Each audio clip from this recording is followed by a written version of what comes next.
साये में धूप, इसके अंतर्गत के गज़लों को हम देख रहे हैं। हमने इसके पहले तस्का के अंतर्गत 4 गज़लों को देख लिया है और अभी 5वीं गज़ल या 5वां शेर आपको देखना है। कवि दुष्यंत कुमार जी ने नारी सौंदर्य को छोड़कर सामाजिक व्यवस्था, राजनीतिक व्यवस्था, धार्मिकता और शिक्षा पद्धति को लेकर गज़लें लिखी हैं। लेकिन यह भारतीय जनता पूरी तरह से शिक्षित होकर भी अशिक्षितों के समान जीवन जीती है। पहले शेर के अंतर्गत हमने देखा है कि हमारा विश्वास पूरी तरह से राजनेताओं के ऊपर है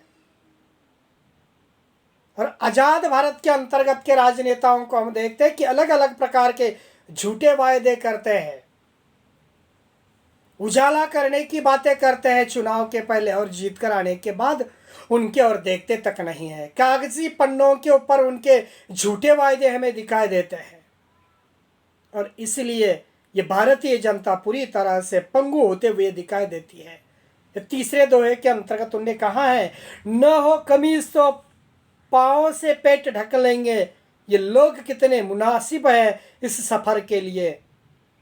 जब तन बदन ढकने के लिए हमारे पास कपड़े नहीं है तो पैरों को मोड़कर हम हमारा पेट ढक लेंगे, लेकिन शासन के खिलाफ हम कभी लफ्ज़ नहीं उठाएंगे, क्योंकि जब तक हमारे पेट में कुछ नहीं है तब तक ओठों पर कहाँ से आएगा। इस प्रकार की संकल्पना उस दोहे के अंतर्गत या उस शेर के अंतर्गत आती है। खुदा नहीं है ना सही, यहीं पे ईश्वर नहीं है नहीं सही है, नहीं ईश्वर इस दुनिया के अंतर्गत नहीं है, ये भी बात उन्हें मान्य है, बल्कि हम राजनेताओं को ईश्वर के रूप में जो देखते हैं, खुदा का अस्तित्व यहाँ पे नहीं है, मात्र कल्पना लोक के अंतर्गत हम सुख से जीते हैं, उसका जीवन यापन करते हैं। भारतीय लोगों का ईश्वर के प्रति पूरा विश्वास जो है वो पूरा विश्वास भी नहीं है, उनकी दोगली अवस्था होती है, परंतु इनके बहाने, ईश्वर के बहाने उनके आँखों के सामने सुंदर दृश्य देखने के लिए मिलता है और इनकी कल्पना करके वे अपना जीवन जीते हैं। इसके आगे हम 5वां शेर देखने के लिए चले जा रहे हैं। वे मुतमईन है कि पत्थर पिघल नहीं सकता, मैं बरकरार हूँ आवाज़ में असर के लिए। वे मुतमईन है कि पत्थर पिघल नहीं सकता, मैं बरकरार हूँ आवाज़ में असर के लिए। आम आदमी, ये व्यक्ति के विश्वास की बात यहीं पे कवि ने इस दोहे के अंतर्गत की है। आम आदमी को, आम मानव को, आम जनता को यहीं पे विश्वास है कि भ्रष्ट व्यक्तियों के दिल पत्थर के होते हैं, उनमें संवेदना नहीं होती है, मुतमाइन है कि पत्थर पिघल नहीं सकता। हमें मंजूर है, हमें मालूम है कि पत्थर कभी पिघलता नहीं है। और यहीं पे राजनीतिक व्यक्ति जो है, भ्रष्ट व्यक्ति जो है, वो भ्रष्ट व्यक्ति पूरी तरह से पत्थर के होते हैं, उनके दिल पत्थर के होते हैं, उनमें संवेदना नहीं होती है। कवि को इसके विपरीत इंतजार है कि इन आम आदमी के स्वर में असर, क्रांति की चिंगारी, स्वर में असर नहीं, क्रांति की चिंगारी हो, इनकी आवाज़ बुलंद हो तथा आम व्यक्ति संगठित होकर विरोध करे तो भ्रष्ट व्यक्ति समाप्त हो सकते हैं।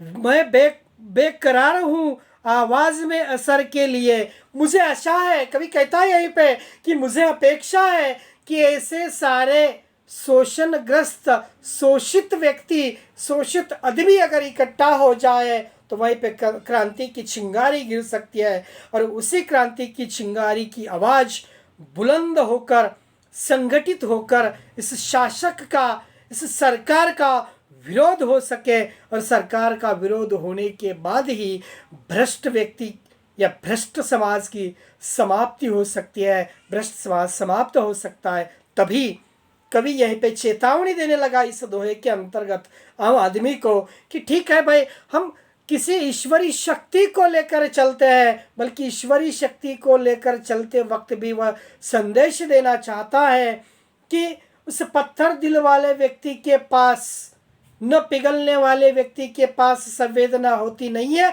आपके पास संवेदना है। उन संवेदनाओं को जागृत करके इकट्ठा हो जाइए और इकट्ठा होकर उस भ्रष्ट व्यक्तियों के खिलाफ अपनी आवाज़ को बुलंद कर दीजिए।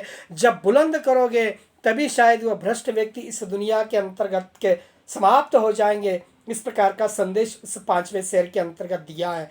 छठा शेर हम यहीं पे पढ़ेंगे। तेरा निज़ाम है सील दे जुबान शायर को, ये एहतियात जरूरी है इस बहर के लिए। शायर और शासक के संबंधों के बारे में कवि बताता है कि शायर सत्ता के खिलाफ लोगों को जागरूक करता है। इससे सत्ता को क्रांति का खतरा लगता है। वे समय को बचाने के लिए शायरों की जबान अर्थात कविताओं पर प्रतिबंध लगा सकते हैं। जैसे गजल के छंद के लिए बंधन की सावधानी जरूरी है, उसी तरह शासकों को भी अपनी सत्ता कायम रखने के लिए विरोध को दबाना जरूरी है। ईंट का जवाब पत्थर से देंगे, इसी प्रकार की संकल्पना शायद यहीं पे उस शायर की दुष्यंत कुमार जी के हमें देखने के लिए मिलता है। एहतियात जरूरी है इस बहर के लिए, एहतियात जरूरी है इस बहर के लिए, सत्ता को कायम रखने के लिए विरोध को दबाना हमारे लिए जरूरी है। इसी प्रकार की संकल्पना उस राजनेताओं की इस दोहे के अंतर्गत हमें देखने के लिए मिलती है। जिए तो अपने बगीचे में गुलमोहर के तरह, जिए तो अपने बगीचे में गुलमोहर के तले, मरे तो गैरों की गलियों में गुलमोहर के लिए। जिए तो अपने बगीचे में गुलमोहर के तले, मरे तो गैरों की गलियों में गुलमोहर के लिए। शायर यहीं पे 7वें दोहे के अंतर्गत या शेर के अंतर्गत कहता है, देशभक्ति के और संकेत देते हुए है कि जब तक हम अपने बगीचे में जिए गुलमोहर के नीचे जिए, और जब मृत्यु हो तो दूसरों की गलियों में गुलमोहर के लिए ही मरे। दूसरे शब्दों के अंतर्गत मनुष्य जब तक जिए वह मानवीय मूल्यों को मानते हुए शांति से जिए,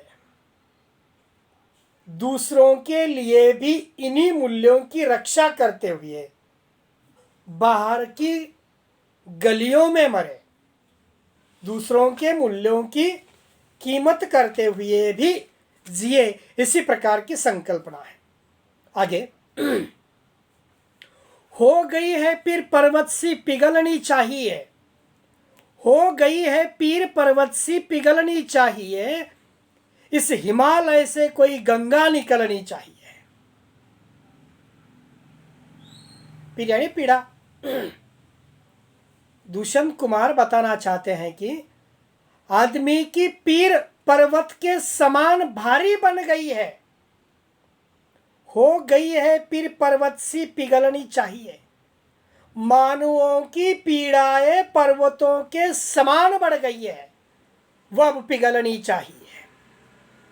जैसे हिमालय के पिघलने से गंगा पवित्र प्रवाहित होती है, ठीक वैसे ही समस्या की जड़ें होगी, समाधान ही उतना ही बेहतर होगा, यानी गंगा नदी के समान होगा। अंततः हमें समस्याओं को न डरते हुए उससे समाधान को निकलते रहना चाहिए। इसी प्रकार का संदेश इस दोहे के अंतर्गत कवि ने दिया है।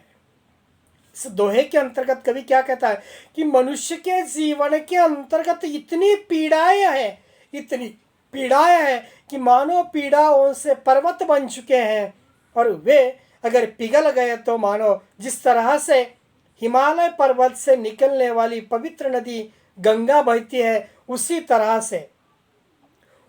तरह से समस्याएं जितनी बड़ी है समाधान भी उतना ही बेहतर निकलेगा।